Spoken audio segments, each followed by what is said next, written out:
esta señora, bueno, lo debe decir en inglés y siempre pienso que debe decir que se está grabando, porque como no diga eso, lo llevamos claro.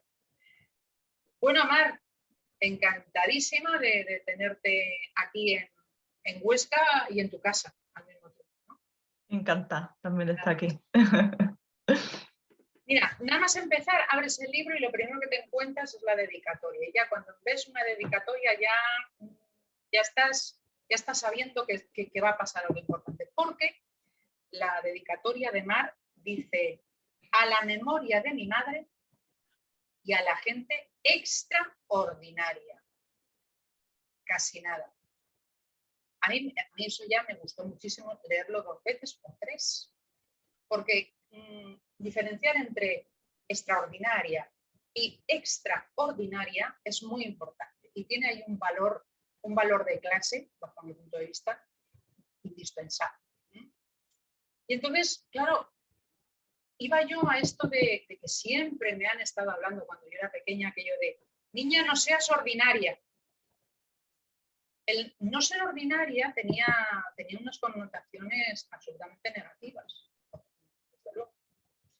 Y eso de que la ordinariedad, he querido diferenciarla de la ordinariedad, esa ordinariedad de la que habla Mar Gallego, que con todo y eso es una cualidad poco deseada, dice mucho, si además le ponemos un extra, a por qué se rinde un homenaje a esas personas.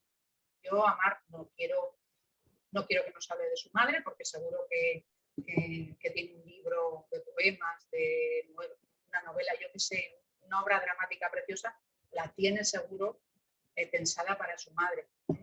No quiero que nos hable de su madre, pero sí un poco que nos hables de cuáles son, de qué características tienen esas personas extraordinarias, esas mujeres extraordinarias y algunos hombres que también tú los calificas como tales, ¿no? ¿Qué características tienen para que tú digas, yo le tengo que dedicar toda esta obra a toda esta gente porque esta obra son ellas, son ellos? Sí, pues es lo que dices, ¿no? Siempre me ha llamado la atención de que la palabra ordinaria sea un insulto y creo que es muy significativo de cómo entendemos la vida y de todo lo que se desprecia, ¿no? Porque además es un libro que pone mucho el acento y la miradita en todo lo que se desprecia, ¿no? Y cómo aquellas cuestiones que se desprecian muchas veces son las que nos pueden salvar si lo que queremos hacer es un día a día donde la colectividad esté en el centro, donde los cuidaditos estén en el centro, y ahí obviamente de quien vamos a echar de mano es de aquellas prácticas que quienes han llevado a cabo son las personas a las que se les considera ordinarias, ¿no? No solo las identidades, ¿no? O sea, que tiene que ver con cómo se ha construido la historia hegemónica, ¿no? Hecha de heroicidades, ¿no? Y de hitos puntuales, pues que no ponen el acento en el quehacer diario, ¿no? En lo que sostiene la base de la vida y la colectividad. Lo que se premia es una identidad individualista que se sale del ordinario, que esto es una forma de decir que supera lo ordinario, ¿no? Es como lo ordinario es algo que hay que superar, que tienes que salir de ahí, ¿no? Y abandona lo que está pues, en lo colectivo y en la base. Incluso para tú ser vista en sociedad tienes que abandonar esa base, ¿no? Y ¿qué es lo que ocurre? Que cuando empiezan esto del ámbito feminista, pues hay personas que empiezan por unas partes y otras empiezan por otras, ¿no? Yo empecé quizás desde el punto de vista más académico, porque hice un máster y me empecé a formar a través del máster, y poquito a poco empecé a sentir como mucho malestar, ¿no? Porque me daba cuenta de que ninguna de esas personas que yo tenía cerca, que para mí eran referentes de colectividad y de cuidado, eran la cara de esos feminismos que estábamos estudiando, y que siempre los cuidados se hablaban desde las teorías, o la colectividad se hablaba de teoría, pero que si esas mujeres con las que yo me he criado, mis vecinas, las de mi barrio, que son quienes tienen esas prácticas de colectividad, fueran, por ejemplo, a una asamblea, se quedarían maravilladas porque estarían flipando, o sea, en el sentido de, están hablando de los cuidados como una cosa, ¿no? O sea, que quiero decir que al final poniendo la miradita ahí, pues lo que te das cuenta de que al final se vuelve a despreciar todas esas prácticas. Yo tengo una teoría sobre eso, yo creo que se desprecia porque se desprecia todo lo que surge de la necesidad. Y yo siempre digo que si no surge de la necesidad no es necesario. Y que unos feminismos que no parten de la necesidad hablan desde el privilegio. Y la necesidad es una cuestión que tiene que estar en el centro de lo que hacemos. Y obviamente mucho clasismo, y etcétera, etcétera, muchas otras cosillas que están ahí, ¿no? Pero creo que tiene que ver con una historia que se construye únicamente en las luces, en los hitos, ¿no? El héroe que llega y consigue algo y al final quienes están haciendo el día a día, que es el 99% del tiempo de nuestra historia, son esos día a día, pues son todas esas personas que son invisibilizadas y que para mí en la práctica pues son esas mujeres de las que hablo en el libro, ¿no? Mis vecinas, mi madre, mi abuela, todas esas personas que le han puesto ese miramiento al ordinario, al ámbito del ordinario. Hay una cosa que me llamaba la atención, un poco también por verme reflejada en esa experiencia tuya, no como que sea la misma, pero que sí que comparta cosas. Y era esto que, bueno, yo soy mucho más mayor que tú, esto de que la hija del obrero a la universidad, o la hija de la obrera a la universidad, hace que tu padre, tu madre te vayan empujando para decir, tú no seas como nosotros, no utilices nuestras estrategias. Tú ahora te hemos levantado para que vayas hasta allá arriba, estás allí y caray, cuando llegas allí y te encuentras casi siempre con el culo al aire, abandonar esas nuevas autoridades que parece que te dan una seguridad frente al mundo mundial es un ejercicio de construcción tan fuerte o más que cualquier otra cosa que nos hayan dicho en cualquier curso sobre feminismo. Claro, fortísimo, ¿no? Entonces, dices tú, que tú lo has hecho, dices, acabé rechazando el guión que me proponían y dejé de querer habitar esa barrera que buscaba separarme de mis orígenes. Eso es lo que pretende la universidad. Esas pretensiones también están en algunos feminismos que has tenido cerca. Sí, yo date cuenta, el término universidad, ¿no? Ya lo dice, ¿no? Es a pesar de que no debería ser así, yo reconozco las voluntades que dentro de la universidad hacen posible que haya pluralidad y que la universidad todavía se haga preguntas. De hecho, yo he tenido la suerte de tener unas profesoras que ahí me lo han puesto súper fácil, pero reconozco que son una minoría, ¿no? Pero el hecho de, ya la palabra universalidad implica una universalización, es decir, hay un propósito de generar un pensamiento único, ¿no? Y el pensamiento único es totalmente peligroso, o sea, no hay nada como el pensamiento único para construir nacionalismo fascista, etcétera, etcétera. La marca España se ha creado únicamente bajo el lema de la España única, ¿no? España única, una. Entonces, reclamar la diversidad debería formar parte del proyecto de cualquier feminismo. Siempre hay actualmente una dicotomía muy grande, ¿no? Que es esta cosa de remarcar que históricamente también ha habido un feminismo hegemónico, ¿no? Y creo que no habría problema si ese feminismo hegemónico no quisiera imponerse. El problema es que estamos en un momento donde se ha querido de alguna manera imponer. Entonces se le pone un apellido porque nunca lo ha tenido, ¿no? Porque siempre ha sido como el neutro, ¿no? Era el feminismo neutro. Entonces yo siempre digo que cuando por ejemplo, en mi caso, una feminista andaluza habla de feminismo andaluz, lo que te está diciendo a ti es que tu feminismo es centralista, por ejemplo. O cuando una feminista negra habla de feminismo negro, lo que te está diciendo es que hay un feminismo blanco, ¿no? O cuando una feminista gitana hace un feminismo gitano, lo que te está diciendo es que hay un feminismo payo que se está imponiendo. Pero siempre lo hago desde todo lo que reconozco que he aprendido también de esos feminismos. Simplemente que creo que se puede construir autocrítica y que hacer autocrítica no debería doler a nadie, ¿no? En ese sentido, en ese caminar que tú dices, bueno, es lo que tú dices, yo no sé qué edad tenemos, yo dices que soy más joven que tú, no lo sé, pero por ejemplo, yo teniendo la edad que tengo, viviendo en el territorio que tengo, he sido la primera mujer, la primera persona en tener una carrera en mi historia familiar. Y eso para la gente que viene de una pobreza como la que han venido mis padres, sobre todo mi madre, que tiene una historia de mucha miseria, eso era casi una venganza poética, ¿no? Era mi hija va a estar allí, mi hija. Entonces, nosotras nos encontramos entre dos mundos, porque por una parte estás en el mundo académico que no sabe quién eres, porque no sabe quién eres, no sabe ni de dónde viene, ni en qué calle te has criado, no lo sabe y además no le importa y da por sentado de que tu mundo no tiene nada que ver con eso. Y por otra parte estás en tu casa, en el mundo de tu casa, donde ya eres una desconocida también. Porque no sé si a vosotras os pasa, pero a mí me pasa que en mi propia casa, yo creo que mi padre, por ejemplo, que es el único que está vivo ahora, no sabe ni siquiera en qué trabajo. O sea, es que se lo explico, ¿no? Y él es como que ni siquiera puede llegar, o sea, es como una separación total. Entonces estamos entre dos mundos, ¿no? Porque está el mundo de la raíz y luego nosotras nos encontramos en medio. Y me parece genial, porque creo que el en medio es un buen lugar para construir, ¿no? Creo que para quienes estamos intentando generar conocimiento y hacer otro tipo de vida, no hay nada mejor como estar en medio, porque encontrar un lugar fijo a veces es lo que te lleva al dogma y es lo que te lleva a la ausencia de movimiento. Cuando hablo de lo de autoridad, ¿no? De cómo yo rompo la autoridad en mi historia personal, de entrada creo que es difícil colocarte en un mundo donde puedas estar fuera de toda autoridad, ¿no?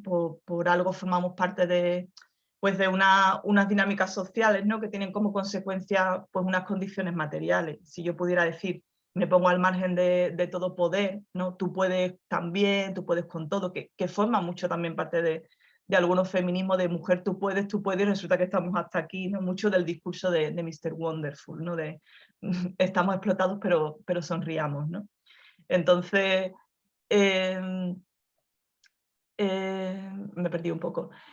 Ese discurso de tú puedes con todo no es lo que yo digo cuando intento poner en pie esto de la autoridad, ¿no? Porque tengo que comer y para empezar, por ejemplo, tengo que trabajar, ¿no? Entonces eso no es romper con autoridad.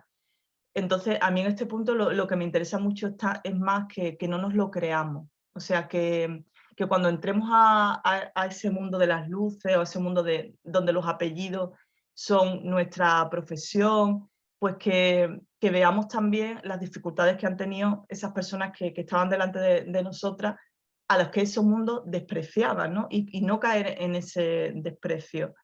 Y saber quiénes somos, ¿no? Aparte de esa escalada hacia el éxito. Y yo creo que tiene mucho que ver con eso, con cuestionarse el ideario de éxito, con cuestionarse qué se considera exitoso, porque yo en ese caminar en el que resulta que tenía que olvidar incluso mi propio acento, me he encontrado muy sola también, ¿no? Entonces, el poner el imaginario de éxito en el centro y el decir, oye, esta no es la panacea que nos han vendido, pues responde también a una forma de romper una autoridad que por lo menos es la autoridad interna, ¿no? Que es esta cosa de, por lo menos no nos lo creamos. Y os pongo un ejemplo como muy sencillo.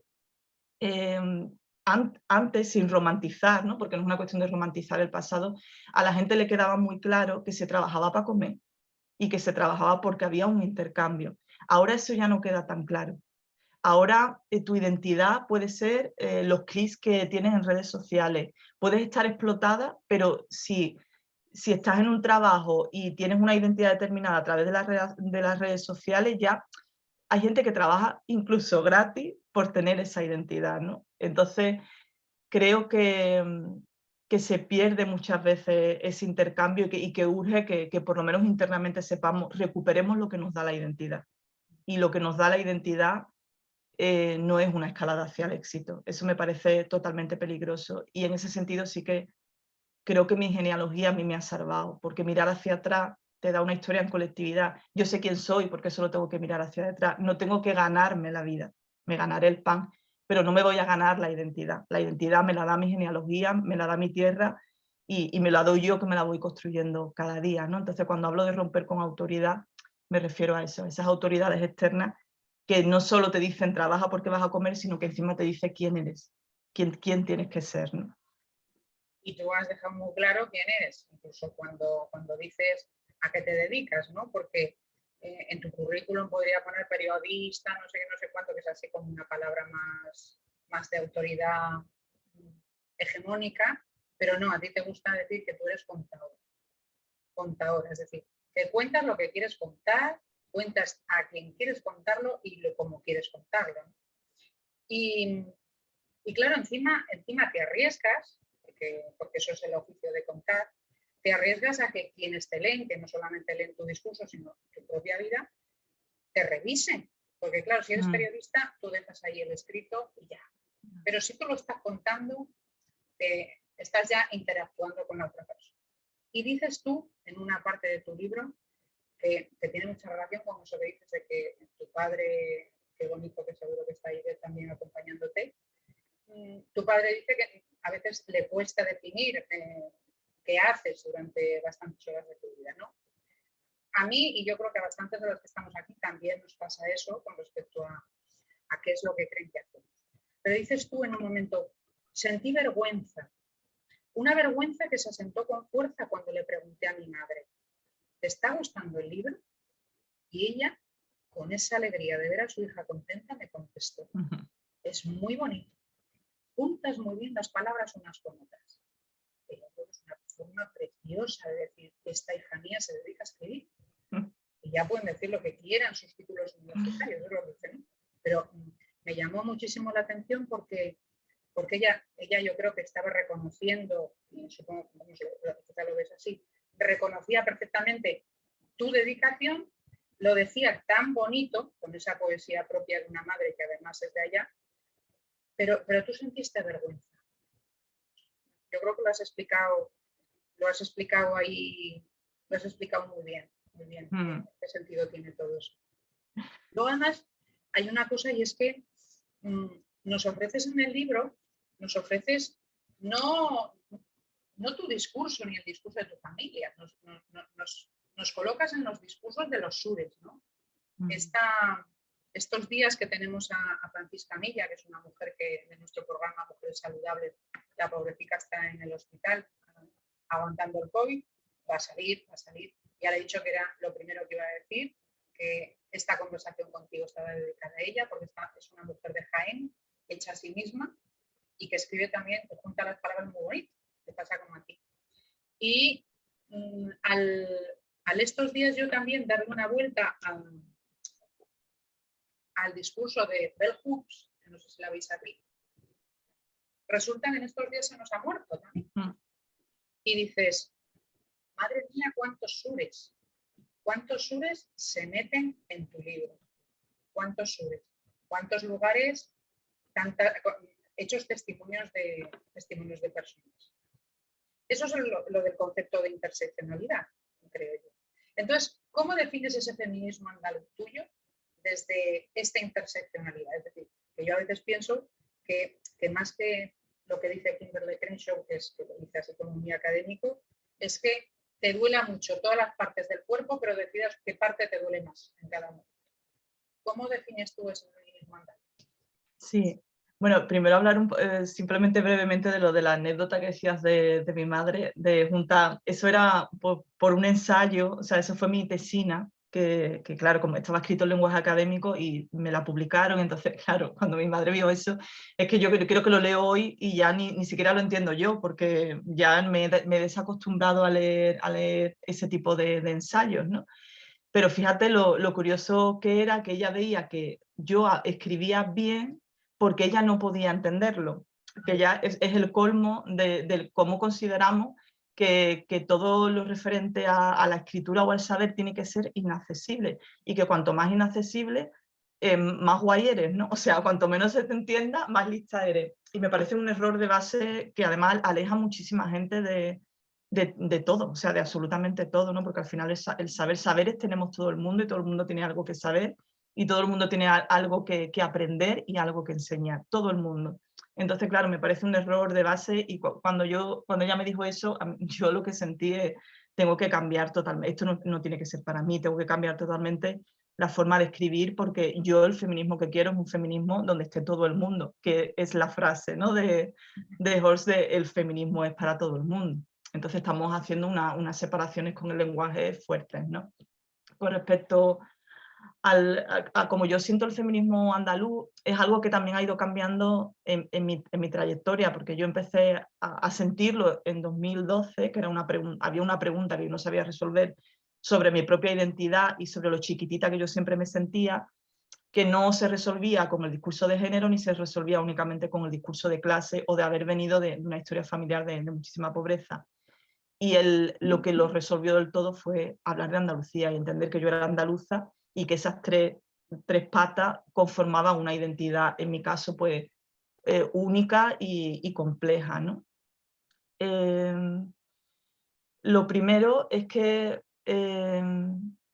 creo que no habría necesidad de poner la marca, ¿no? Andalucía como marca para repensar un feminismo propio de esta tierra, ojo, dentro de la diversidad, ¿no? Porque yo hablo de feminismo andaluz de una manera, pero luego se han generado muchísimas formas de hacer feminismo andaluz y aquí obviamente Andalucía es muy grande y es muy diversa, ¿no? Pero considero que no sería necesario hablar de feminismo andaluz si no hubiera existido una opresión real sobre el territorio.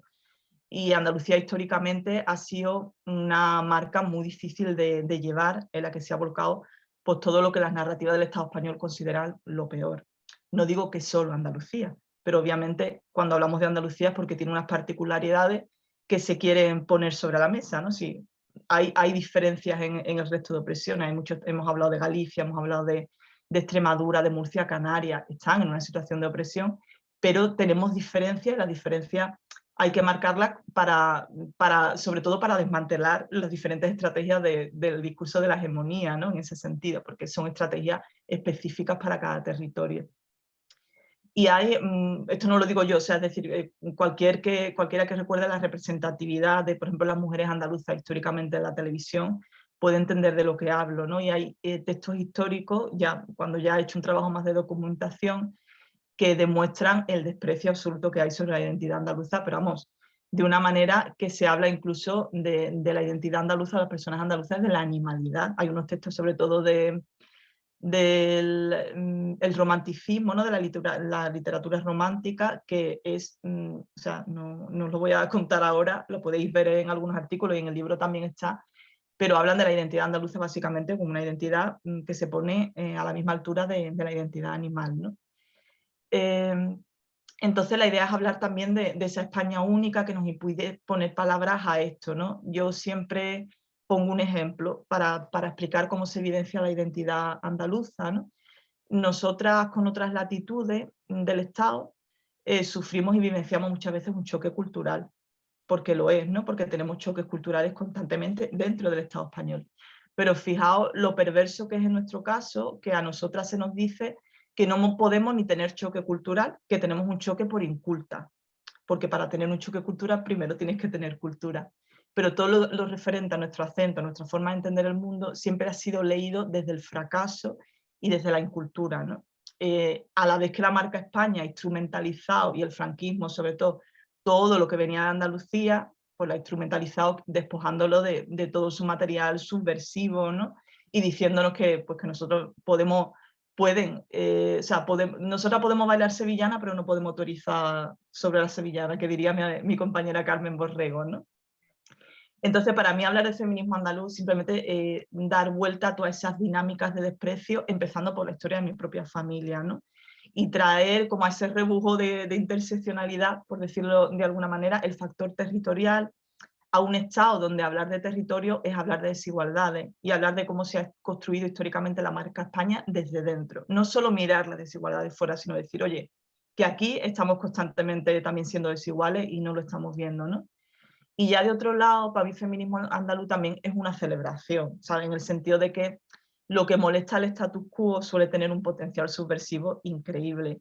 Y yo creo que Andalucía es una hemeroteca de saberes, una hemeroteca de resistencia de la que yo me siento una aprendiz aventajada. O sea, si yo no hubiera tenido el concepto tan complejo y tan maravilloso que Andalucía tiene, por ejemplo, sobre saber vivir, que se ha estigmatizado tanto, ¿no? Porque, claro, solo puedes vivir para la producción y un pueblo que sabe vivir es un pueblo vago. Si yo no hubiera tenido ese aprendizaje, a mí lo que me ha salvado la vida en momentos muy puntuales de mi vida ha sido la alegría que yo he aprendido de este territorio, ¿no? Y ya como por último, por rizar el rizo, por ya la última fase en la que estoy de esto de pensar el territorio, es que creo que los feminismos territoriales, ya sea andaluces o los que fuera, en el caso como yo vivo el feminismo territorial, para mí son una conversación viva con una tierra que está viva. Es decir, es entender el territorio como un ente vivo que tiene memoria y que tiene agenciamiento propio, y recuperar esa conversación con ese cuerpo vivo que es la tierra, ¿no? Y que también asesinan cada día las necropolíticas, ¿no? Entender que un territorio no es un espacio pasivo ni es mero testigo de nuestra existencia, sino que hay una interacción.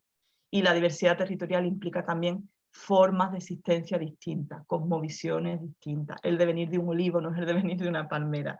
Y eso, nosotras somos cuerpo, y el cuerpo tiene un arraigo con la tierra. Entonces, recuperar el cuerpo y recuperar también la tierra como un ente vivo, que está vivo, que nos dice cosas y que sostiene nuestra colectividad. Madre mía, pues es que no, es extraordinariamente bonito, porque es verdad que al final en esa conversación con el paisaje, que tan bonito lo dices, en esa conversación con el paisaje cada cuerpo se une de una manera concreta, ¿no? Y entonces de ahí surgen los acentos, surge el movimiento del cuerpo, surge la mirada, surgen las distancias, surge todo lo que es completamente necesario para comunicarse con la otra, y que no es precisamente utilizar bien la gramática hegemónica ni el diccionario. Yo Pilar, siempre perdón, Monse. Pilar, que a veces se te va la voz, no se te oye a ti también. Ah, mira, me voy a poner esto para que esto no pase. Es que a veces me quito esto porque me molesta, parece una cosa rara. Gracias, gracias. ¿Ahora sí? Vale, Muy Monse. mejor. Muy bien, gracias. Decía que fíjate, yo provengo de que cuando yo hablaba con mi abuela materna, ella me decía, tú no hables así porque si no se reirán de ti. Y ella no hablaba castellano, hablaba una variedad del aragonés, que es el ribagorzano, que no es catalán y que no, por supuestísimo, no es castellano. Cuando yo bajaba a casa de mi padre, a casa de mis abuelos, yo notaba que mi padre, que siempre tenía un acento neutro en mi casa, de repente adoptaba el acento que tenía mi abuela, gracias a que estaban allí aviando, ¿no? Aviando migas, o aviando huevos fritos, o aviando la comida, o aviando la cena, porque él era un hombre que se preciaba de haber sido criado por mujeres y haber tenido una infancia fundamentalmente llena de mujeres en su vida, ¿no? Entonces, cambiaba el acento, curiosamente, no cuando hablaba con su padre, sino cuando hablaba con su madre.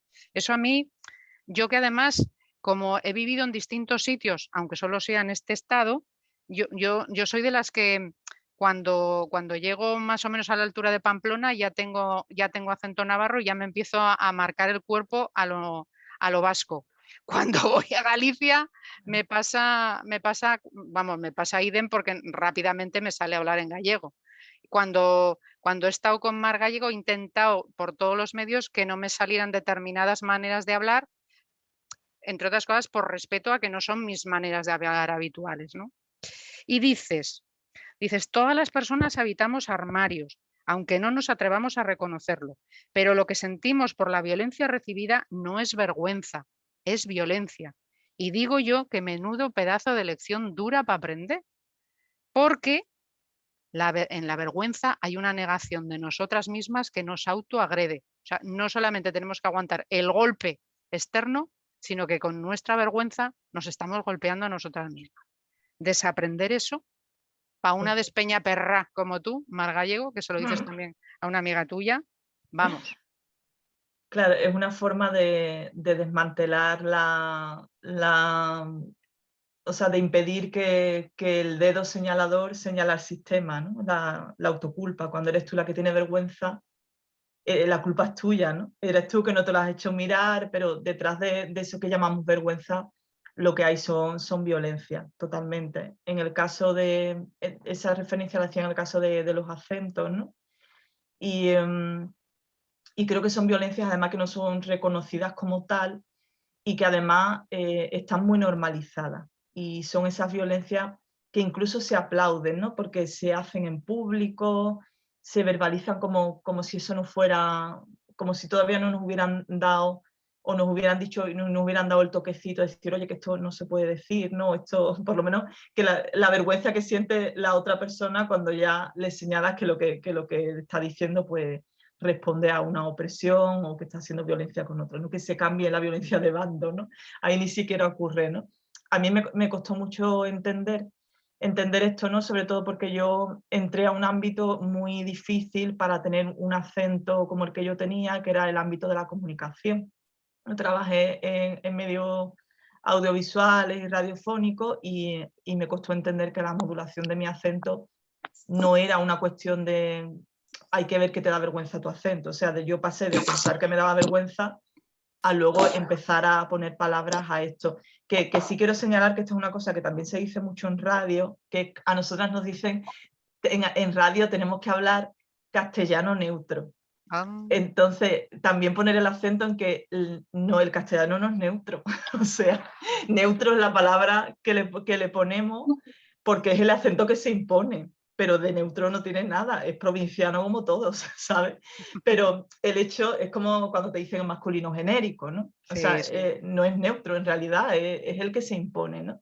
Entonces yo estaba siendo víctima de violencia y por eso cuando obligamos muchas veces a alguien que recupere un acento bajo el argumento de la vergüenza, ¿no? Porque luego se produce el efecto contrario, cuando ya estás reivindicando el acento, pues ya hay luego que te dice, la persona que te dice, ¿qué haces hablando de esa manera? ¿No?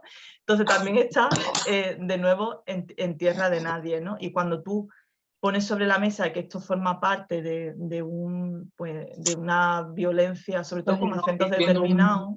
Una charla de Mar Gallego en Zoom. Rocío, gracias por decírselo a tu amiga. ¿Puedes silenciar un poquín el micrófono para que escuchemos bien a Mar? Sí, ya veo que sí. Mar, adelante. Que en el libro se recoge incluso el caso de Marisol, que se recoge violencia física. Marisol era también no era de Almería, y era una niña y ceceaban, y en el colegio le pegaban palos porque hablaba con la C. Y luego llegaba a su casa y su padre le decía que hacía ceseando si ella se había criado en la cueva del gato, ¿no? Entonces, de nuevo, esta cosa de estar entre dos mundos. Entonces, ni la violencia de quien te dice, oye, ¿qué haces hablando tan fisno?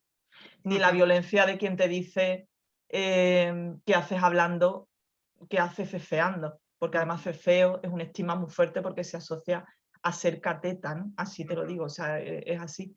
Y yo, por ejemplo, es una de las cosas, yo he modulado totalmente mi acento y a mí es una de las cosas que me cuesta muchísimo recuperar porque yo hice un ejercicio para perderlo totalmente cuando trabajé en comunicación. Y ahora, por ejemplo, que vivo en Chiclana, no me sale, pero sí que hay veces que cuando hablo con mis amigas y tal, ya me empieza a salir solo y me pongo muy contenta, ¿no? Porque es como, mira, ya, pero sí que es verdad que a mí me generaba, para mí ha sido traumático. Fue muy traumático porque yo era una niña que sentía que tenía muchas cosas que decir, era muy curiosa y sentía que mi acento no me permitía hablar, porque sentía que me iban a mirar. Yo sentía que iba a hablar y la gente me iba a mirar y me iba a quedar como sonrojada, ¿no? Entonces... ahora, otra vez, sí. Simplemente es eso, no es una cuestión de vergüenza ni es culpa. Hay todo un sistema de opresión sobre determinados acentos y unos más que otros, no todos se oprimen igual. Obviamente hay unos que son mucho más, creo que hay unos que son ridiculizados, ¿no? Por ejemplo, hay un acento, el acento gaditano, el de Cádiz capital, a la gente le gusta mucho porque es como, ¡ay, qué gracioso! Pero el ceceo es diferente, el ceceo tiene un estigma de pueblo cateto. Y claro, cuando le impedimos a una persona hablar, lo que le estamos impidiendo es usar la herramienta por la que históricamente nos consideran legítimas como personas y como ciudadanas, que es la herramienta del lenguaje, ¿no? Entonces, si no diversificamos eso, lo que estamos diciendo es que hay personas que tienen derecho a hablar frente a otras, ¿no? En este libro, además de, bueno, hay muchos testimonios que sientan cátedra, ¿no? Pero también nos hablas de algunas compañeras tuyas también de ámbitos y contextos semejantes al tuyo. Y allí se mezclan ahí se mezcla de todo, claro, porque hay andaluzas lesbianas, hay andaluzas heteros, hay andaluzas trans, hay andaluzas negras, como un tizón, que diríamos aquí. Hay andaluzas gitanas, hay incluso algunas gitanas andaluzas que dicen que toda Andalucía bebe de la fuente de los romaní, ¿no? Sí. ¿Cómo encuentras cómo te encuentras con otras mujeres también desde ese feminismo andaluz que están seccionadas por otras periferias que no son la tuya? Sí, bueno, hay un dicho que yo no sé si por allá conocéis, que dicen que no se sabe dónde empiezan los gitanos y dónde acaban los andaluz. Y realmente tiene mucha razón. Lo que pasa es que es difícil hablar de esto sin caer en reduccionismo. Y siempre hay que tener claro que como una mujer gitana se vivencia, no es como una feminista blanca se vivencia, ¿no? Lo que pasa es que sí tenemos que poner el territorio sobre la mesa. Yo esto lo he hablado mucho con Silvia Agüero, que es compañera mía de Pícara, que es feminista gitana, y bueno, a Noelia también la entrevisté, pero con Silvia siempre tiene una cosa de decir, nena, ella me dice, nena, que esto es antigitanismo, ¿no? O sea, que ustedes estáis sufriendo de otra manera antigitanismo, porque la gente tiene una confusión entre la identidad andaluza y la identidad gitana, que bueno, es una confusión, y por otra parte no, porque las gitanas y los gitanos también son andaluces, al final Andalucía es un gentilicio, ¿no? No es otra cosa. Pero sí que es verdad que el desprecio al cuerpo andaluz, si entendemos que el territorio es un cuerpo, el cuerpo de Andalucía es un cuerpo con unas huellas que históricamente son las huellas sobre las que se ha construido la España de la pureza. Entonces, esa identidad mora, esa identidad gitana, esa identidad musulmana ha descansado históricamente en el territorio andaluz. Entonces, como cuerpo territorial, al igual que se desprecian los cuerpos individuales, el cuerpo territorial se desprecia por su huella. Y Andalucía, pues, entre otras cosas, se desprecia por ser lo menos puro ¿no? y limpio, entre comillas, como se entiende el discurso de la limpieza del mundo, ¿no? En mi caso, ¿cómo me acerco yo a esto? Pues con mucha curiosidad, porque, por ejemplo, aprendiendo muchísimo, porque yo no sabía, por ejemplo, nada de la historia negra que tiene Andalucía. Resulta que Cádiz y Sevilla hay un tiempo de su historia donde me parece que ya no tengo el dato en la cabeza, pero me parece que el 40% de la población era negra. Estás ante me sorprendo, ¿no? Ante toda esa historia invisibilizada del esclavismo, ¿no? que se hace, ¿no? Como territorio se usa Andalucía, porque Andalucía es un territorio fronterizo y por eso es tan codiciado, pero que viene de un proyecto civilizador, pues que viene ubicado en ese reino del nacionalcatolicismo, ¿no? que es un proyecto que viene desde fuera, y también aprendiendo de los propios privilegios, ¿no? Porque siempre lo digo, nosotras seguimos teniendo por una parte el carnet de española, ¿no? Y eso nos abre muchísimas puertas y creo que tenemos que el feminismo andaluz debería ser un feminismo que reconozca todas esas identidades, o sea, no que reconozca porque no creo que una persona tenga que reconocer a las otras, ¿no? Creo que las personas se tienen que reconocer a sí mismas y a veces cuando hablamos de incluir parece que hay una que incluye y la otra que es incluida, ¿no?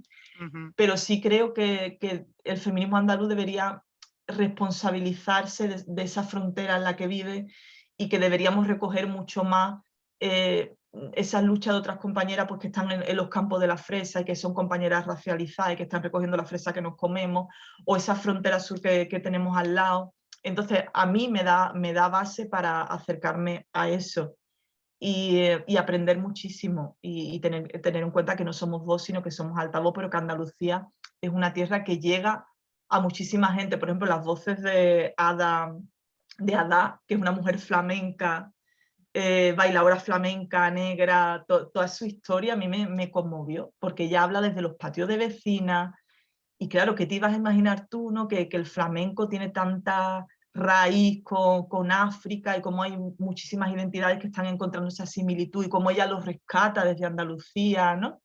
Entonces, no sé, me parece que vuelvo a insistir en que poner la mirada en el territorio y en el corpus territorial desmantela todo concepto que tengamos de identidad individual, porque ahí nos damos cuenta de que a nivel individual somos una cosa, pero a nivel territorio somos otra, y ahí nos encontramos, y también nos separamos, pero yo creo que es más fácil hacer el discurso de ahí y hacer el encuentro desde ahí, porque resulta que tú puedes ser una mujer blanca andaluza que viene de una tierra que es negra, o sea, la tierra andaluza es negra y es gitana, ¿no? Y ahí se establece una relación que es enriquecedora siempre que se lleve a cabo desde el cuidadito, desde aprendí y escuchando todas las voces que se puedan escuchar. Yo las preguntas que hacía por lo general a todas las entrevistadas siempre eran: ¿qué es para ti Andalucía? ¿Qué significaría para ti un feminismo andaluz? Etcétera, etcétera. Y siempre eran desde ahí, y cada cual contestaba desde, pues desde su sentir y desde su forma de estar, de pisar esa tierra, ¿no?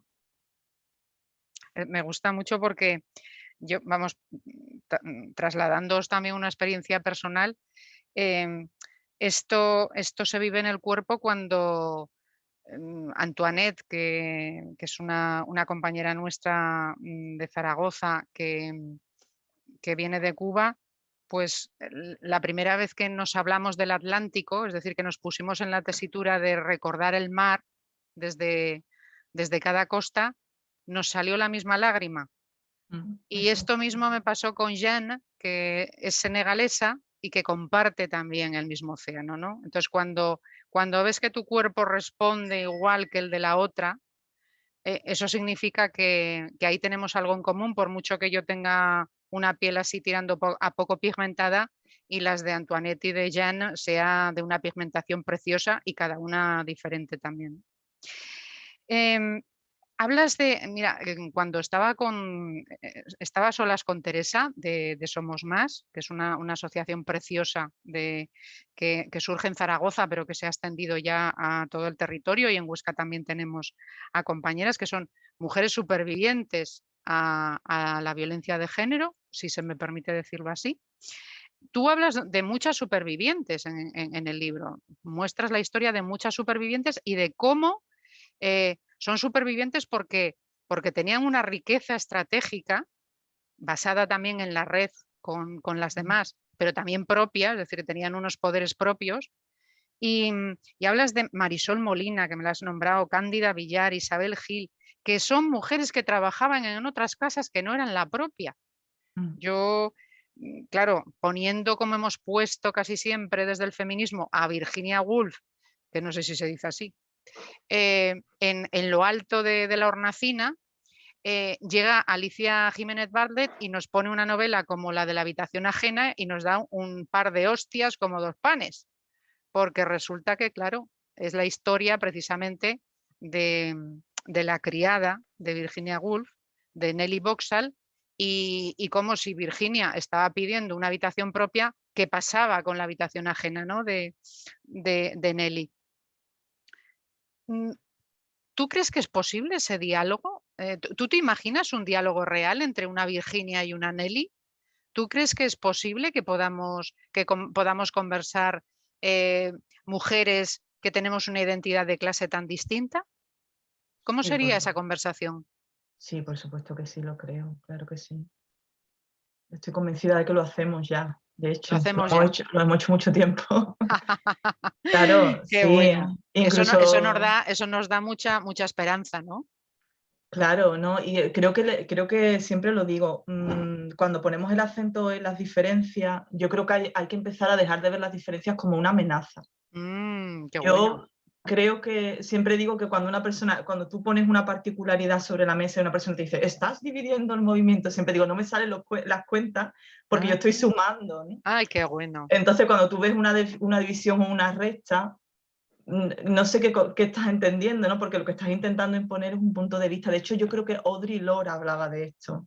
Audre Lorde, que es magnífica y que yo creo que ha hablado de casi todo y de una forma súper sensible. Ella hablaba de que las mujeres de clase más baja o las disidencias, las lesbianas, todas las que estaban en los márgenes, siempre se habían entendido y que habían hecho de la diferencia su principal arma. Y yo creo que esa es la clave, dejar de ver la diferencia como una amenaza. Entonces, creo que no es posible cuando te acercas, cuando ejerces tu poder de una forma clasista, pero hay muchísimas mujeres que han tenido pues la suerte, ¿no?, de haber sido criadas en determinada tal y tienen la sensibilidad. Entonces yo creo que lo importante es conectarse más desde la sensibilidad y que nos dejemos de tantos raciocinios y de tanto dogma y de tanto, esta es la teoría correcta, cuál es el sujeto del feminismo, cuál es no sé qué, siempre digo, vamos a dejar el sujeto y vamos a pensar en predicado, ¿no? Ya de una ¡Qué bonito! Y por supuesto que sí, yo pertenezco, por ejemplo, a una asociación que es Código Malva aquí en el pueblo, que somos mujeres y cada una tiene un origen distinto y cada una tiene unos privilegios y otros, porque todas las personas tenemos unos privilegios y unas opresiones en un momento determinado. O sea, en un momento determinado eso es un baile de privilegios y opresiones, pero hay que tener la sensibilidad y hay que tener la apertura y hay que escuchar más. Y cuando alguien te hable, escuchar. Y eso es verdad que se practica muy poco. Creo que no debemos confundir determinados feminismos hegemónicos, ¿no?, que están sentados en un sillón y que están imponiendo tal, y tenemos que empezar a ver ya que el resto y la mayoría somos todas. Porque al final esos son 3 personas que hacen mucho ruido porque el sillón que tienen es muy ruidoso. Pero cuando nos demos cuenta es que en el otro lado la mayoría somos todas, las que no estamos en los hegemónicos somos la inmensa mayoría. Entonces, ahí encontrando nuestras particularidades, por supuesto, además me pones el ejemplo de Virginia Woolf, ¿qué te voy a decir? Si es que me parece, a mí me encanta y me parece maravillosa y creo que ha escrito, yo he aprendido muchísimo de Un cuarto propio, me parece uno de los ensayos más pequeños y más reveladores que, o sea, es que nada, tenía una sensibilidad increíble. Entonces, por supuesto, vamos, por supuesto que sí, yo siempre desde la apertura y desde... Yo aprendo de todo el mundo. ¡Qué bueno! Que... ¡Qué bueno! ¡Qué bueno! Me encanta que lo hayas mencionado así porque me has dado también una manera distinta de valorarlo. Y esto tiene en parte que ver con cómo a veces desde los feminismos a veces nos hemos empeñado, y me voy a poner en el primera persona, a veces nos hemos empeñado en darles voz a las sin voz, creyendo que no la tenían. Exacto. Y este libro, señoras y señores, demuestra que todas tenemos voz. Y no es que lo demuestre porque ha hecho una tesis doctoral, que también, sino lo demuestra porque cualquiera de ellas se muestra con su propia voz y con un poderío y con un saber estar y un saber enseñar, que eso es lo que significa sentar cátedra, que es apabullante para cuando lo leáis, ¿no? Entonces, ¿tú crees realmente que estamos dejando en general atrás esa idea de ser la voz de la sin voz, que es una frase abominable, bajo mi punto de vista? Sí, yo creo que poco a poco estamos ya aprendiendo. Sí, en ese sentido, es lo que te digo, al final somos la mayoría y los feminismos que no son los hegemónicos, al final nos han enseñado muchísimo. Y creo que de los conceptos más potentes incluso que manejamos hoy día vienen de los feminismos hegemónicos, ¿no? Que tú lo has dicho antes, interseccionalidad de Kimberly Crenshaw, ¿no?, que es una activista negra, o Audre Lorde, ¿no?, que hablaba de la casa del amo, no podrá desmantelar, ¿no?, las herramientas del amo, no podrá desmantelar la casa del amo, y todas. O sea, creo que no reconocer el aprendizaje que viene de ahí. Y claro, me interesa sobre todo las que se fijan en eso que estamos diciendo del ordinario, ¿no? Y las que empiezan ya a decir, mira, vamos a cambiar ya la miradita, porque resulta que todas estas mujeres que estamos victimizando y que estamos diciendo que no tienen voz, que no tienen nada, es que son las que están sacando para adelante el universo, ¿no? Entonces un poco como, claro que tenemos voz, e incluso a veces hay que cambiar también, hay que ver más diversidad en las herramientas que se usan, porque mira, yo por ejemplo, yo me crié con mi abuela Antonia, que era una mujer que perdió el habla, yo no la conocí hablando, ella perdió la movilidad de todo el cuerpo, y ella siempre estaba en su sillita y no hablaba, solo reía, pero no hablaba, había una vida también muy dura. Y ese silencio también hablaba. Entonces, las personas no solo hablamos con la palabra, eso también hay que empezar abrirnos a otros lenguajes, porque también en eso somos personas muy diversas. Hay gente que se expresa bailando, hay gente que se expresa cocinando, ¿no? Y hay gente que se expresa que su silencio también dice algo. El silencio también es una respuesta. Entonces considero que también el libro también hace mucha incidencia en que tenemos que dejar de ver el lenguaje como la única forma de generar conocimiento. Que tiene que ver con, no obstante, con que nadie habla de vísceras y venas sin haberlas tocado, ¿no? Que lo mencionas también ahí, incluyendo un verso de María Sánchez muy, muy, muy bonito. Y no obstante, a mí hay una cosa que me gusta muchísimo del feminismo de Valentina de Jesús Remella, que la nombras también, y dice, nosotras no nos apoyábamos, nosotras nos queríamos. ¿Qué es eso de que nosotras nos apoyábamos las unas a las otras? Nosotras nos queríamos. Sí. A mí me entró una nostalgia dura con ese imperfecto pasado, que me dio mucho que pensar. Y sobre todo me dio que pensar en no tanto si las que me apoyan me quieren, sino más bien si las que yo digo que apoyo están siendo queridas por mí, ¿no? Me dio un latigazo allá por dentro, pero muy fuerte, muy fuerte.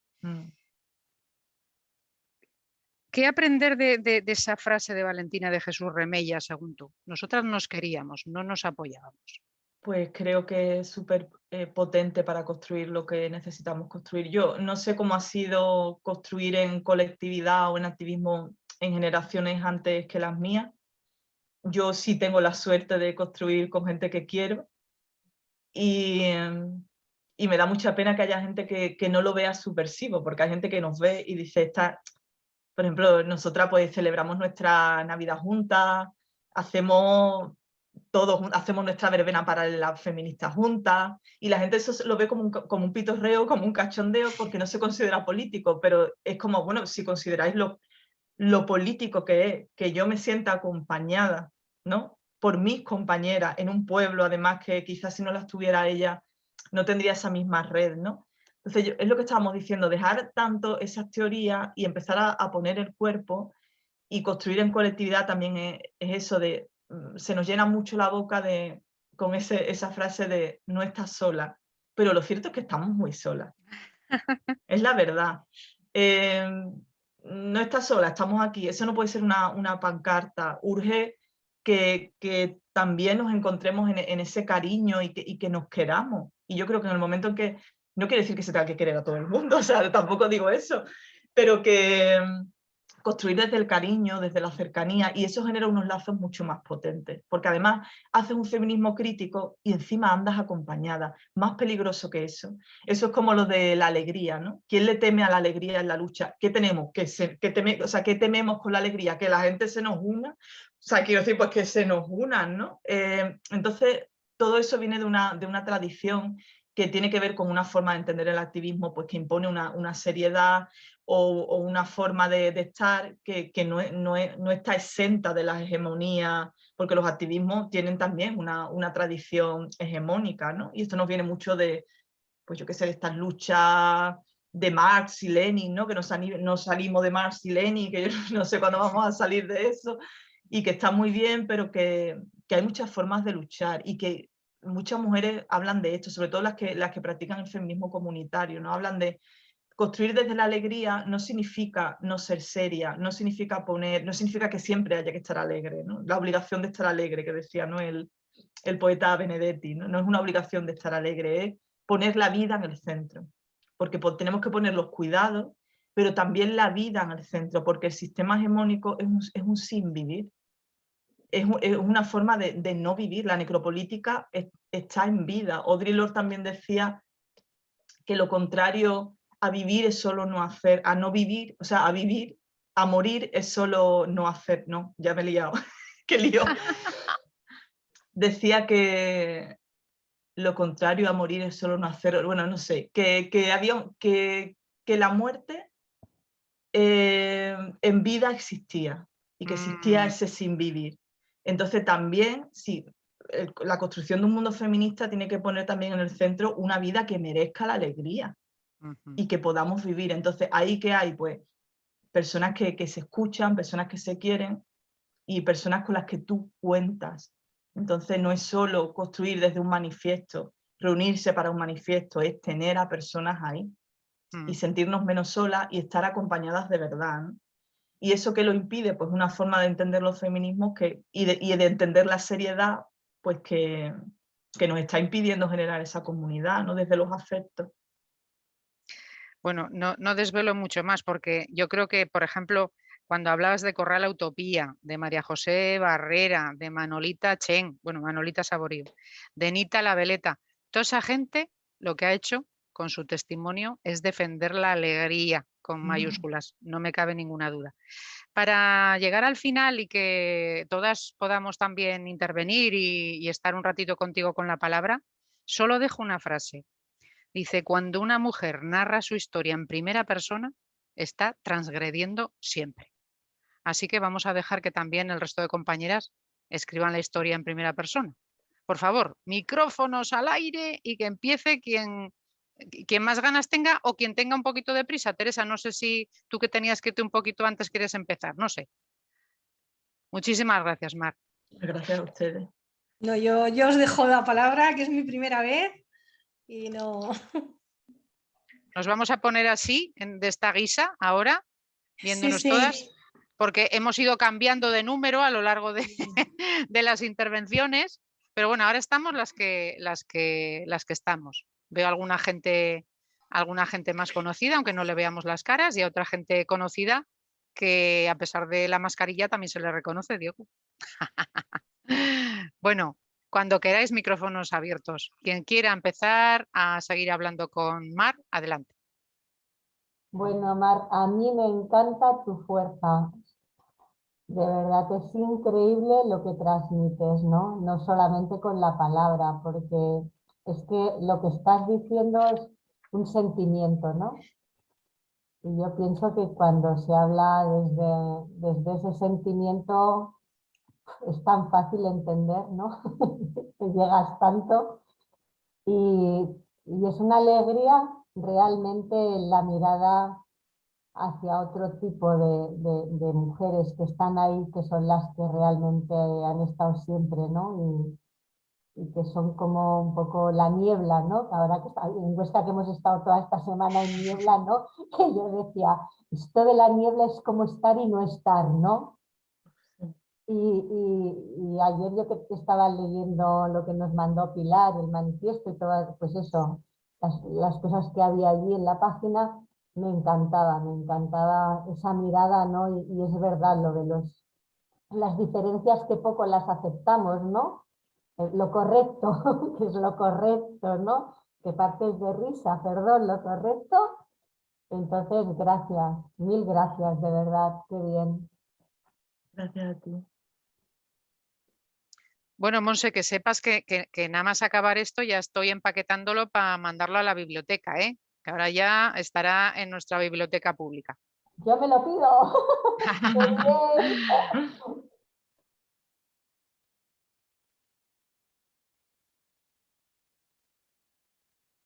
Miguel Ángel, ¿tú que has leído el libro? Sí. Claro, sí. lo sabía. Era una manera de picarte para que nos cuentes tus impresiones. Sí, gracias. Estaba esperando a ver si otra compañera, pero gracias. Pilar, me ha encantado cómo lo has moderado, cómo lo has vivido.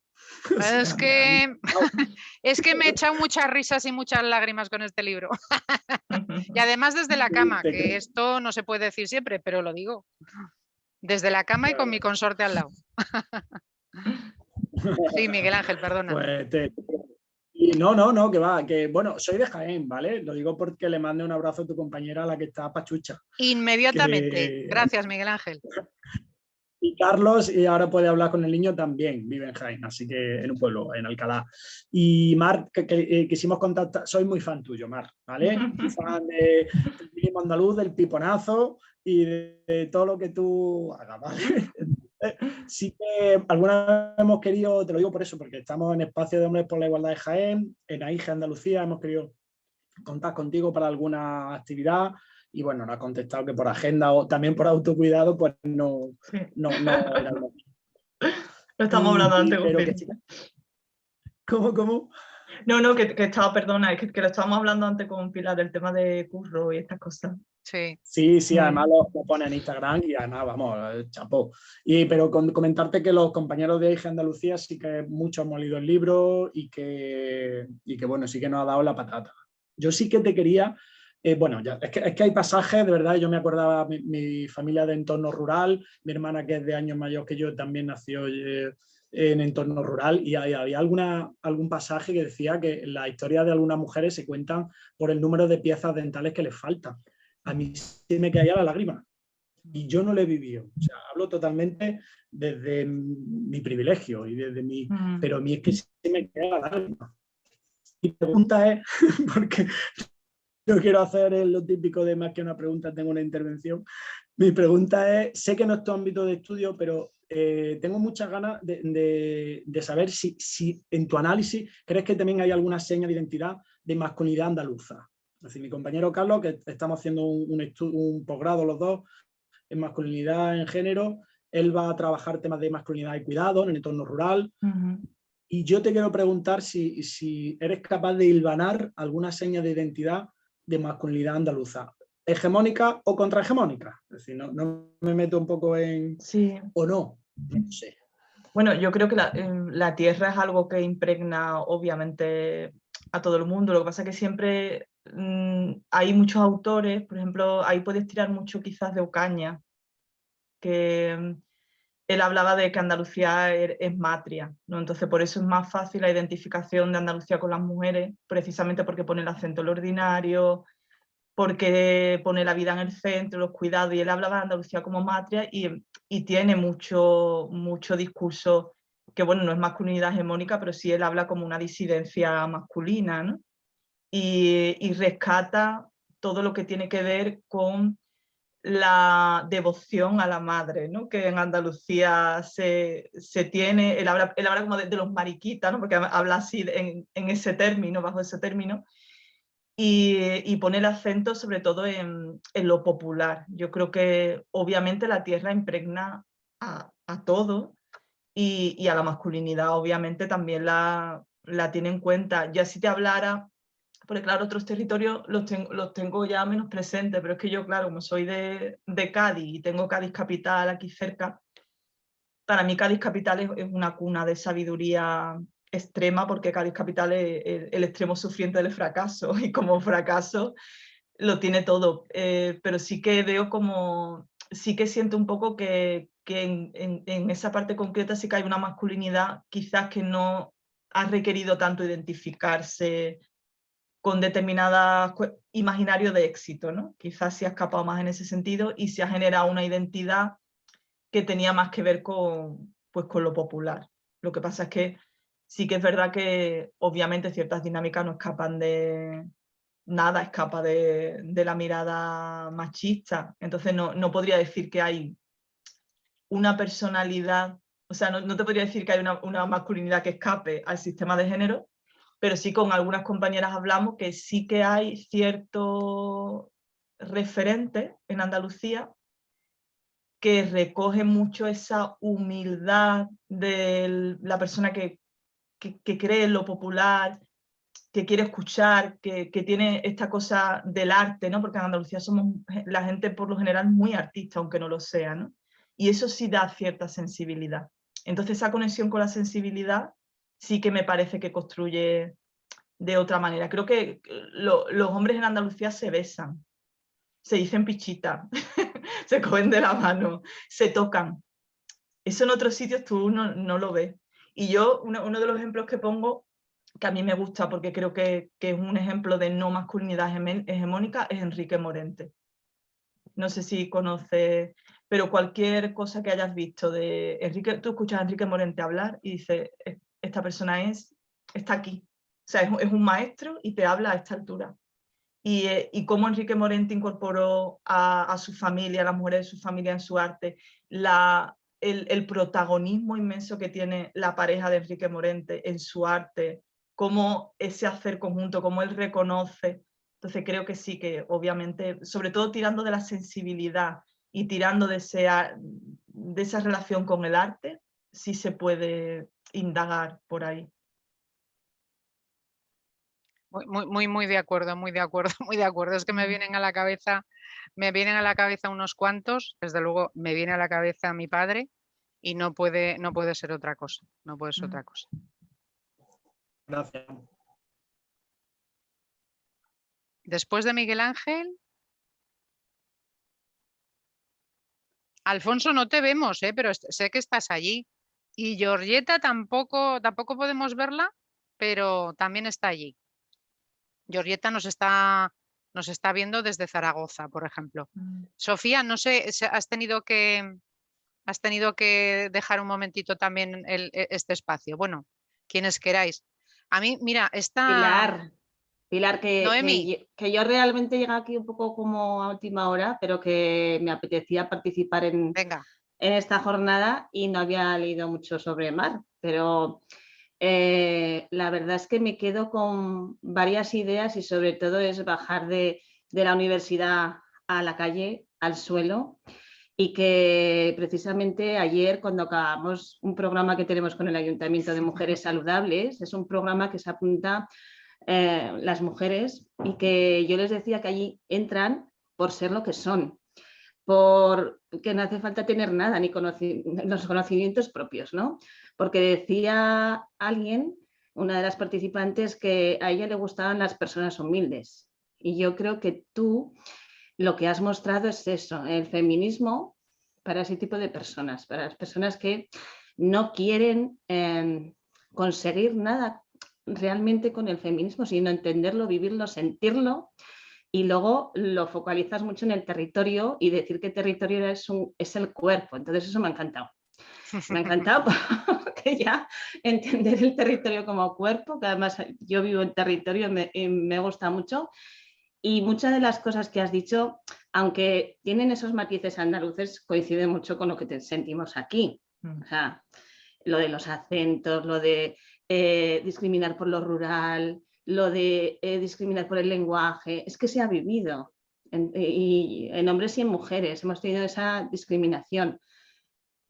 O sea que, en fin, y me acordaba, fíjate, de una historia que hay de unas mujeres de un pueblecito del Pirineo que se llama So, que las llamaban las golondrinas y se iban a vender té y otras, ya lo diré, hierbas aromáticas por toda España, y ahora estaba mirando mientras estabas hablando que llegaban hasta Andalucía.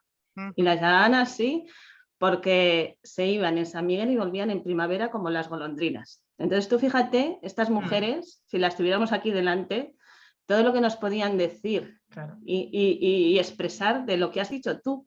O sea, es que el emprendizaje, el saber esa unión que has nombrado, que es quererse, que no es solamente apoyarse, sino ir juntas, ir vendiendo por toda la costa hasta Andalucía y con ese propósito. Entonces, bueno, que tenemos muchos ejemplos reales de feminismo alrededor y que te agradezco mucho ese mensaje de bajar a tierra algunas ideas que se quedan tan difíciles de comprender muchas veces por ahí. Claro, lo de bajar a la tierra es clave. El término lo dice, baja a tierra. Sí. Muchas gracias. Gracias a ti. Sofía, has vuelto. Ahí Sí, está. que me he tenido que ir un momento. Bueno, ¿te apetece contarnos algo desde esa melena? Pues es que la verdad que estoy muy contenta con haberme conectado. He aprendido mucho y es que estoy totalmente de acuerdo con todo lo que dice Mar, entonces es que tampoco tengo nada que preguntarle. Simplemente pues que nada, que ojalá pueda disfrutar de muchas más conexiones feministas y aprender de todas y todos vosotros, no sé, no tengo nada más que decir. Bueno, y las demás, aprender de todo lo que nos tengas que contar o que callar, porque como decía Mar, los silencios también son extraordinarios, desde luego que sí, desde luego que sí. Bueno, creo que también Carlos se marcha con Miguel Ángel o no sé si está con su criatura y entonces prefiere no ponerse Vale, dice que tengamos felices fiestas y que nos cuidemos, no dice Carlos. Me imagino que su criatura también está diciendo tenemos que hacer otras cosas. Diego, a pesar de que vas ahí con tu mascarilla, a ver, hijo, ¿qué nos puede contar un Diego tan lleno de mujeres en su vida? Porque vamos. Muchas. Sí. Ya te comenté que estaría un poco a dos bandas, atendiendo con mucho interés, pero también trabajando, que es el horario en el que estoy. Pero he llegado un pelín tarde, pero sí que me ha dado tiempo a disfrutarlo y comparto pues el agradecimiento, Mar, por todo lo que nos has contado. Además, fíjate, venía yo pensando que justo antes de venir a conectarme estaba, mientras me tomaba el café después de comer, ojeando el Pilar Martín me conoce bien, sabe que tenemos ahí un proyecto entre manos que habla de lecturas y yo estaba ojeando un libro que era la adaptación que habían hecho ahora a cómic, a novela gráfica de la obra de Carmen Laforet. Y claro, yo no había leído, lo reconozco, no he leído nada, pero sí que sabía un poco cómo estaba ambientada en esa época de posguerra y toda la dificultad que habla, ¿no? Y cómo, centrándolo en esa casa de la calle Aribau, pues habla de muchas cosas, ¿no? Y en esa novela gráfica, que obviamente no es la novela, pero me ha impactado por lo que cuenta, ¿no? Ya digo, no venía sin haber leído la novela y me impresionaba pues toda esa dificultad, esa carga de dificultad que encima viéndolo reflejado en un dibujo, pues todavía como te llega más, ¿no? Y en ese sentido sí que coincido también en lo que decías tú sobre el tema de la comunicación y de cómo los silencios pues también dicen mucho. En este caso pues también la imagen impacta muchísimo en ese discurso. Y entonces venir luego a escucharte a ti y que nos transmitieras pues todos esos saberes y ese feminismo arraigado en la raíz, y en este caso en la tierra, que coincido con mí que me ha gustado eso que decías de que la tierra, el territorio es el cuerpo, ¿no? Entonces, pues como que me ha relajado un poco después de haber hojeado el libro y haberme quedado como tan impactado de una época convulsa y difícil donde tantas cosas se callaban o se decían de puertas para adentro, pues al menos sí que me ha servido lo que has comentado y me gustaba escucharte. Entonces, bueno, pues el hecho de que Pilar haya dicho que tu libro va para la biblioteca, pues detrás de Monse iré yo, ¿vale, Monse? Me lo pido el segundo. Porque vale. Sí que la verdad es que me apetece pues indagar más y investigar en ese feminismo andaluz, que además me gustaba mucho esa idea, ¿no? De enraizarlo en donde está cada una y cada uno. Entonces, bueno, pues que me ha gustado y yo también me he pasado como a Sofía, que tampoco había venido en otras ocasiones a esta barca que navega los martes y creo que pues me ha servido para realmente tener ganas de continuar detrás de la pantalla. Así que gracias a ti, Mar, gracias a Pilar Martín y por aquí nos veremos, supongo. No sé si Alfonso o Inma están ahí detrás de esa pantalla negra. Me gustaría que vierais, a ver si se ve bien. Es que esta imagen me ha encantado. Ahí Paco de Lucía dándole una rasguea y la Judith, ¿no? Allí juntos. Sí. Yo creo que eso hoy día no tendría yo la cara de hacerlo. Eso ¿No? fue hace 6 años. Hoy tengo ya más el juicio encima. Yo el ser ignorante te da a veces valentía, pero como ignoras lo que te va a caer, haces lo que te da la gana. Y oye, yo ahí me quedo mezcleto. Puse a Angela Davis en una verbena. En fin. Me encanta. Pues es que, bueno, yo no conozco a Angela Davis, pero yo de mayor quiero ser Angela Davis, siempre lo digo. Sí. Y yo creo que vamos, que Angela Davis donde está es una verbena, o sea, estaría encantada. Sí, pero a veces las seguidoras de estas grandes figuras son más dogmáticas que las figuras. Bueno. Pues luego ella seguro que es maravillosa y súper abierta, pero luego hay gente que está ahí siempre, que eso podemos hablar otro día. Bueno, vale, pues sí, pues daría de sí, ¿eh? Pero claro, es que tú te lías en el libro y hablas de todos los feminismos y de todas las mujeres y sacas testimonio de toda la diversidad. por indagar un poquito más, quizá también, en esta, bueno, una fractura relativa, pero bueno, cierta fractura que sí que hemos vivido en los 8 de marzo más recientes, a lo mejor quizá en las periferias menos, porque las periferias vivimos desde una humildad, como decía Noemi, diferente, pero sí que es verdad que en los ejes centrales de algunos 8 de marzo nos hemos encontrado posiciones muy enfrentadas sobre lo que es la identidad mujer. Y hay unos testimonios preciosos de mujeres trans aquí y de referencias trans con un poderío inmenso. Yo creo que clarísimamente no es que te posiciones, es que estás junto a todas. A mí esa impresión me ha dado, ¿no?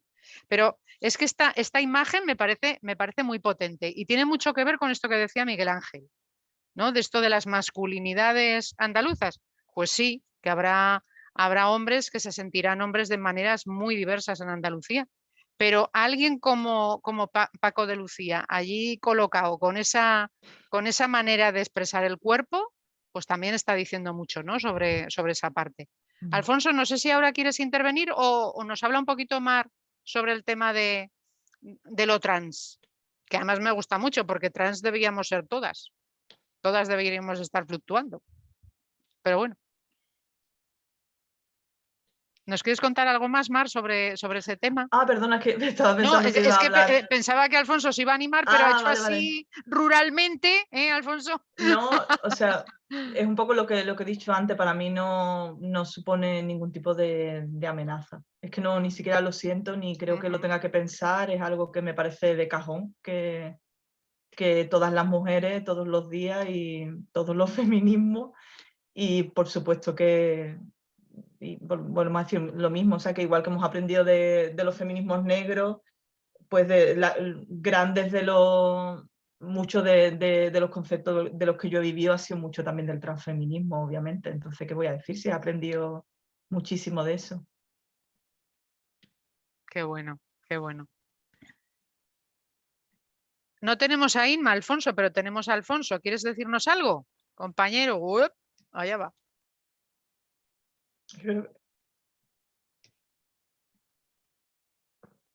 Te centras, pero ahora. Sí, es que he mantenido apagado la conexión de vídeo porque en el mundo rural las conexiones de internet son un poco precarias.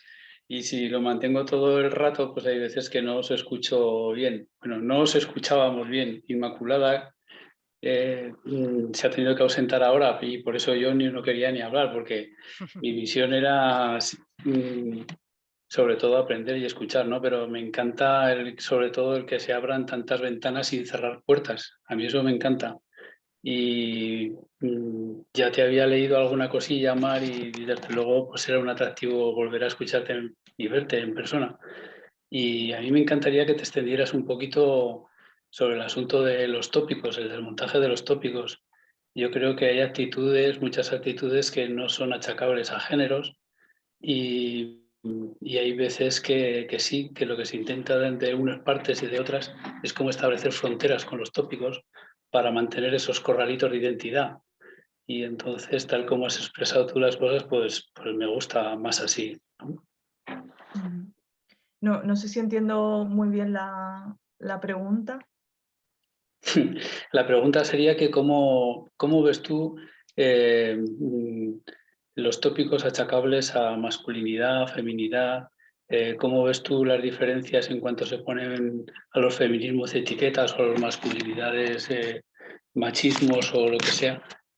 ¿Por qué hay cosas identitarias que son de aptitudes, y para mí que son tópicos, que no son achacables? Por ejemplo, cuando has hablado tú de sensibilidades, ¿no? Que no es que hay hombres que también que tienen una cierta sensibilidad y yo pienso que hay actitudes que no son de género, ¿no?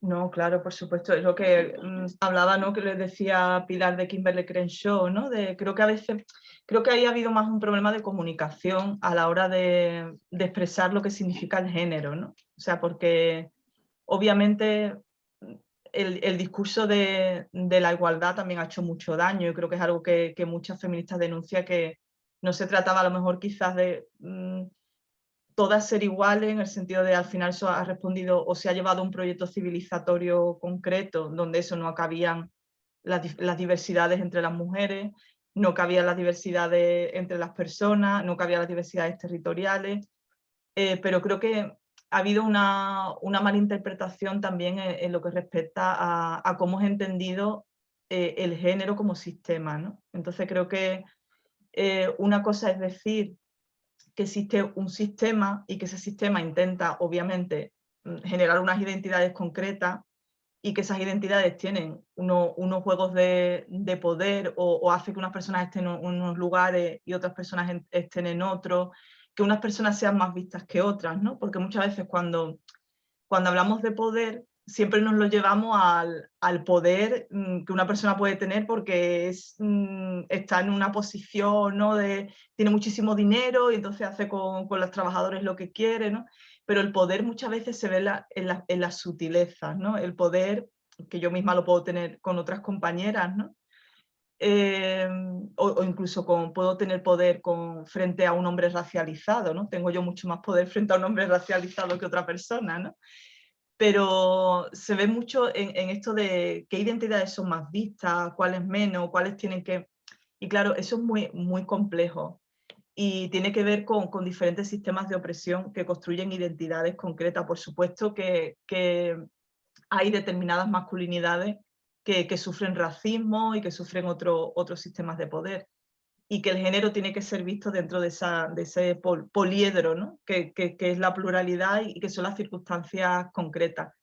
Pero igualmente creo que todavía el discurso de género, obviamente metiéndole esa intersección, esa pluralidad, todavía yo considero que tiene sentido hablar de género y que tiene sentido hablar de feminismo porque sigue existiendo, e independientemente de que exista esa pluralidad, ser mujer es una cuestión que sigue marcando nuestra existencia. Existe una feminización de la pobreza, existe la violencia de género y eso es mujeres que están muriendo todos los días y la causa de esa muerte es el machismo, que es diferente a decir no hay hombres diversos ni mujeres diversas. Entonces se trata, yo creo que poner el acento en ese machismo, reconocer esas muertes y quizás ahí sí que ha habido un problema quizás a la hora de comunicar que es una masculinidad hegemónica y de esta cosa de decir no se trata de hombres, se trata de hombres también pero de inercia y de lugares de poder y de cuestiones que igual que en el otro lado tenemos que verlas, yo por ejemplo también las reconozco en mí misma, ¿eh? Yo sé qué poder tengo como mujer blanca, ¿no? En la historia y sé que cuando a veces, mira, a mí por ejemplo me pasa mucho que hay gente que me invita a mesas, ¿no? Donde están mujeres que van a hablar de racismo y me meten a mí, por ejemplo, ahí, no, que lo tuyo, como lo tuyo es diverso, y yo, por ejemplo, ahí tengo la responsabilidad de decir, ahí tengo una posición de poder, y yo ese espacio tengo, mi poder en ese caso se trata en no usarlo. El otro día, no sé a quién escuchaba, una chavala que decía, el poder se ve más cuando no lo usas. Eso es un poder, ¿no? Y en esa cosa de decir, venga, pues aquí me retiro, ¿no? Y yo sí que veo que, por ejemplo, todavía sí existe una masculinidad hegemónica que se coloca en el centro y que le cuesta ver el dolor de sus compañeras, el dolor de sus vecinas, el dolor de tu madre y tu abuela. Cualquier persona que tenga un mínimo de sensibilidad sabe que esas vidas están marcadas por una cuestión de género. Sí que hay que complejizar el discurso y entendiendo lo que he dicho antes, que somos un baile de opresiones y de privilegios. Y hay obviamente identidades masculinas que sufren esas opresiones, pero el foco de género tiene que estar ahí, porque es una de las cosas que nos componen. Ojalá no nos compusieran, ¿no? Pero la verdad es que todavía seguimos estando en el mundo para ser reconocidas desde ese binomio, ¿no? Entonces ahí se dan unas dinámicas pues, que se tienen que poner sobre la mesa. Muy bonito. Bueno, queridas y queridos, son ahora mismo las 6 y como siempre tenemos un punto así espartano o germánico, por decirlo así, de alguna manera, con el tiempo, sobre todo porque vemos que no se agotan las conversaciones y que van a continuar.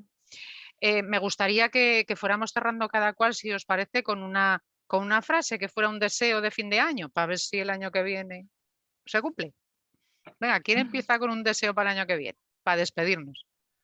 Para despedirnos en este momento y seguir la conversación en otra parte, en otro lugar, en otro tiempo. ¿Quién quiere lanzar un deseo? Miguel Ángel. Pan, tierra e igualdad. ¡Ole! Cambio el último por libertad, por igualdad. Vale, muchas gracias. ¿Quién más tiene un deseo?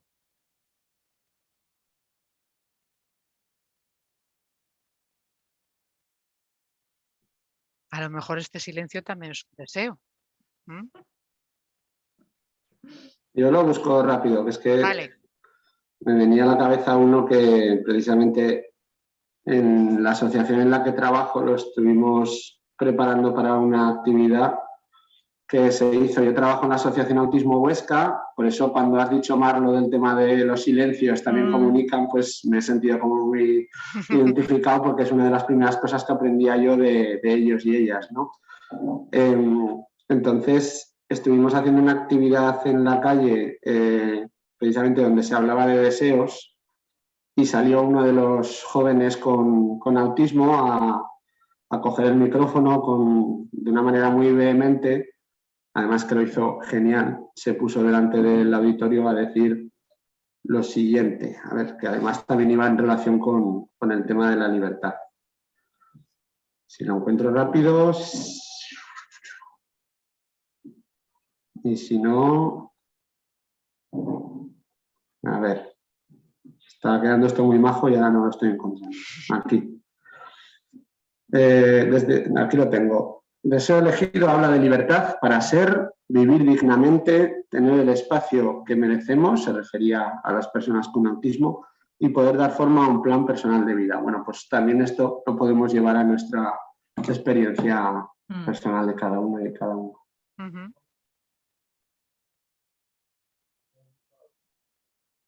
¿Alguien más? Sí, que podamos ser simplemente, ¿no? Para mí es básico. Buen deseo. ¿Alguien más? Equidad Sofía. y respeto. Bien bonito, Sofía.